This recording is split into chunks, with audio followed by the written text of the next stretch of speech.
Samantala mga kasama, dinumog naman ng Pinoy basketball fans ang pagbubukas ng FIBA World Cup 2023 sa Philippine Arena sa Bulacan kahapon.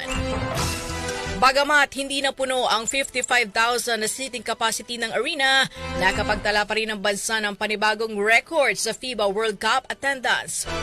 Umaabot kasi mga kasama sa 38,115 ang attendees sa opening day ng FIBA. Mas mataas yan sa 32,616 noong 1994 na World Cup Finals sa ginanap naman sa Toronto, Canada.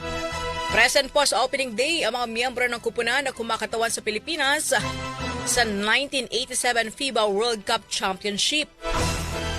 Ang huling beses na nag-host ang bansa ng prestihiyosyong international basketball competition. Dumalo rin mga kasama si Paulo Ferdinand Marcos Jr. sa naging unang laban ng Gilas Pilipinas. Samantala, bago ang laro ay nag-perform muna ang ilang Filipino musicians, kabilang po dyan itong si Sarah G, Ben and Ben at The Dawn.